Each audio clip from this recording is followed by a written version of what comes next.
the soft shift, where we trade burnout for balance, overgiving for boundaries, and survival mode for something softer, steadier, and more aligned with who you are.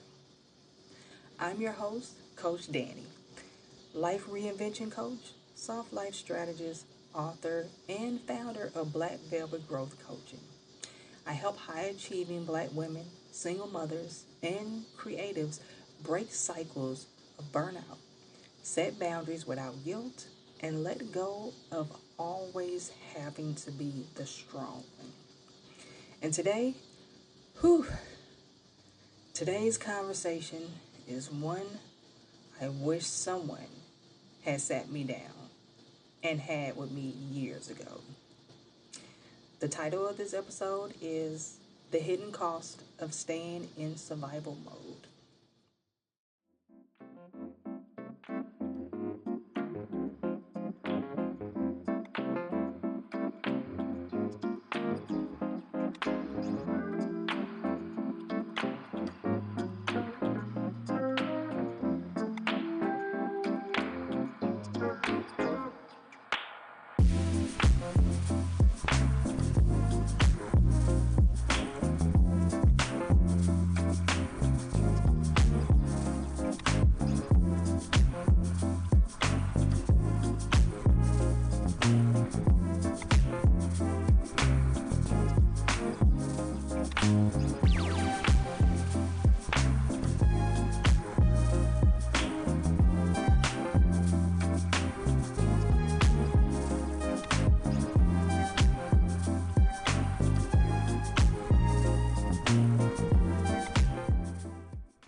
Let's be real.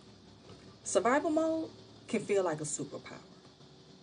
You're juggling responsibilities, you're holding it down for your family, you're making sure bills get paid, kids are okay, work is handled, and no one sees you crack. And all of this, you're doing on a little more than adrenaline, coffee, and sheer willpower. On the outside, people applaud you, saying, "Wow, look at how strong you are." But here's the truth no one really talks enough about. Yes, survival mode will help you get through a hard season, but it also comes with a cost. A cost that piles up so quietly you don't notice until one day you realize it's not just stress anymore. It's your peace. It's your joy. It's your life being drained. Let's get honest about what survival mode is really doing to you. Because naming it is the first step to shifting it. We're going to start with physically. When you're in survival mode, your body is stuck in fight or flight. Your nervous system doesn't know how to shut down the alarm, so your sleep suffers. Your digestion gets off, hormones get out of balance. You might notice you get sick more often, or you feel exhausted even after a full night's sleep. And that tension in your shoulders, that knot in your stomach, that's your body keeping score. Mentally, it's harder to focus. Your creativity gets smaller, and instead of making decisions from clarity, you start making them from fear. Over time, your brain actually normalizes chaos. So when things are finally quiet, peace feels foreign, even unsafe. And emotionally, this is a sneaky one. You get so used to suppressing what you need that you go numb. Little things trigger big reactions. Joy feels rare. And when it does show up, it passes too quickly because you're already bracing for the next problem. Sound familiar? Before we continue, we'll be right back.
Here's the thing.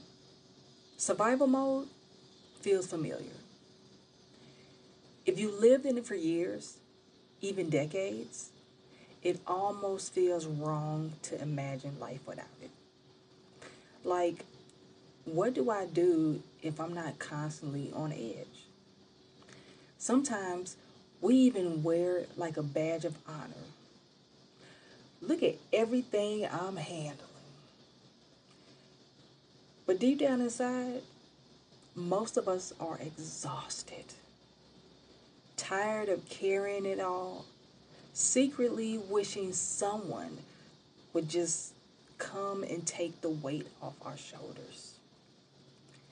And the truth is, you don't need permission to set that weight down. You don't have to keep proving your strength by suffering.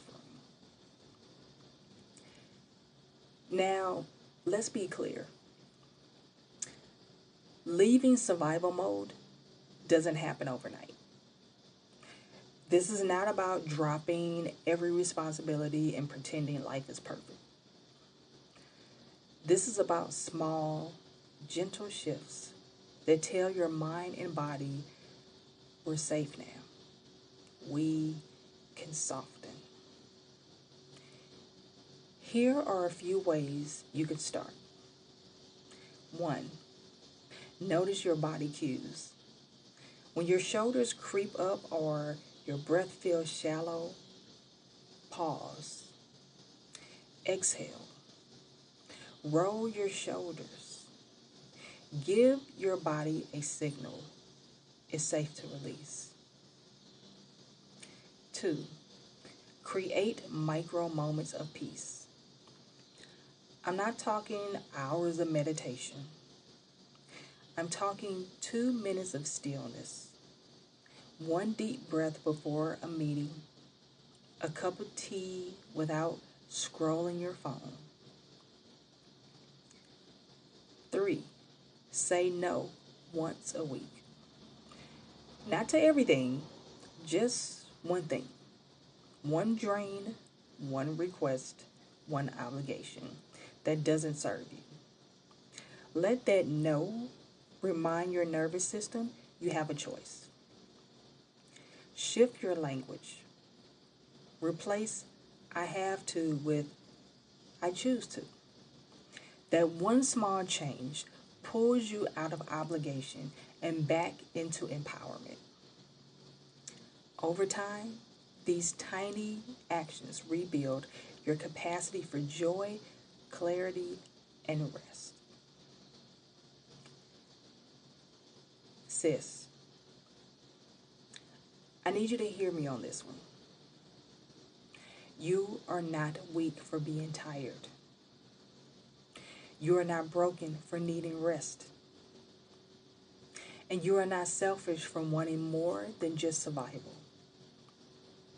You don't have to keep living like the crisis hasn't ended. You are allowed to exhale. You are allowed to build a life that feels steady, nourishing, and safe. This is your gentle reminder. Survival got you here, but softness is what will take you further. So here's my challenge for you this week. Ask yourself, where in my life am I still living like the crisis hasn't ended? And then choose one way, just one, to tell your mind and body it's safe to soften here. Write it down, breathe into it, and let that be your starting place.